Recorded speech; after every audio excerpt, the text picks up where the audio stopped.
या तो हजारों फुट ऊंचे पहाड़ या हजारों फुट गहरी खाइयां, न पेड़ पौधे, न जानवर, न पक्षी।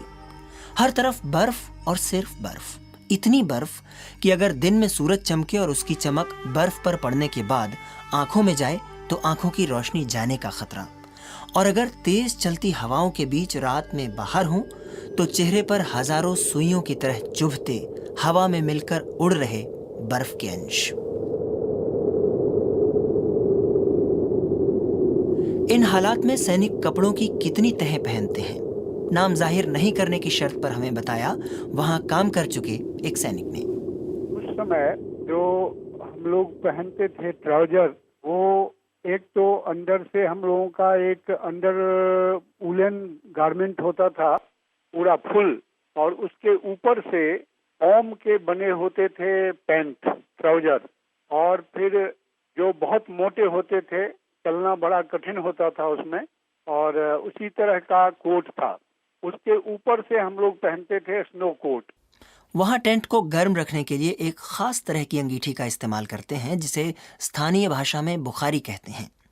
इसमें लोहे के एक सिलेंडर में मिट्टी का तेल डालकर उसे जला देते हैं। इससे वो सिलेंडर गर्म होकर बिल्कुल लाल हो जाता है और टेंट गर्म रहता है। सैनिक लकड़ी की चौकियों पर स्लीपिंग बैग में सोते हैं, मगर खतरा सोते समय भी मंडराता रहता है। सुबह 6 बजे हम लोग जग जाते थे। वैसे वहाँ नींद नहीं आती है, कम ही नींद आती है, और बहुत देर तक सोने भी नहीं दिया जाता है, क्योंकि वहाँ पर ऑक्सीजन की कमी होने के कारण कई लोग सोते ही रह जाते हैं स्लीपिंग बैग में घुट के। इसलिए जो संतरी होते हैं बैरिक में, वो उनको टाइम टू टाइम जगा करके ही रखते थे। सियाचिन के बेस कैंप पर हमारी मुलाकात हुई स्क्वाड्रन लीडर वत्सल कुमार सिंह से, और जब मैंने उनसे चौकियों पर तैनात सैनिकों की परेशानियों के बारे में पूछा तो एक के बाद एक कर वो परेशानियां गिनाते चले गए।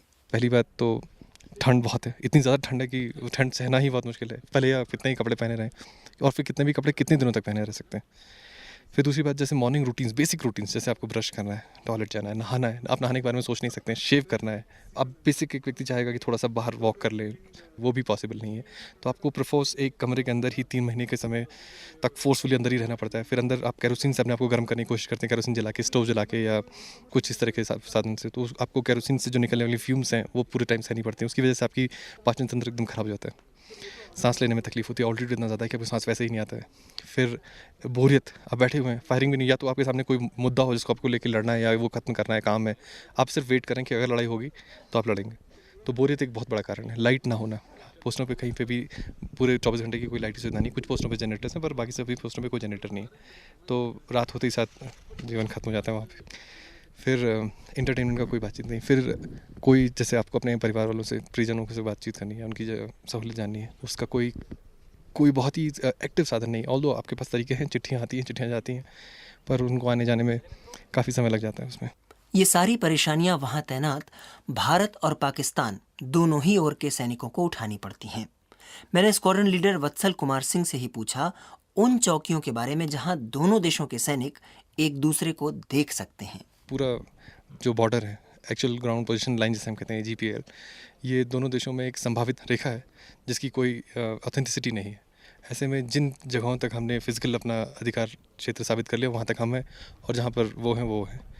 ऐसे में कई जगह ऐसी भी हैं जहाँ पे बीच में एक गहरा खड्डा, और उसके दूसरी तरफ ज़रूरी नहीं कि जो लिटरल डिस्टेंस है वो 100 मीटर भी नहीं है, तो चिल्ला के नॉर्मल साइटिंग से, बायनोकुलर से आप आराम से उनको देख सकते हैं, उनके मूवमेंट देख सकते हैं। ये तो अच्छी बात यह है कि आजकल अगर हम फायरिंग नहीं करें तो एक दूसरे पे एक मतलब it's a fake faith which is been developed कि वो हम पे फायरिंग नहीं करेंगे और हम उन पे फायरिंग नहीं करेंगे। वरना जितने भी मूवमेंट्स हुआ करते थे जो कि दैनिक ज़िंदगी के लिए रिक्वायर्ड है, जैसे आपको मॉर्निंग रूटीन्स को के लिए बाहर जाना है, तो भी वो लोग रात में ही किया करते थे, ताकि दिन में बाहर ना निकलें और बाहर देखें तो कोई फायरिंग ना हो और कोई कैजुअल्टी ना हो।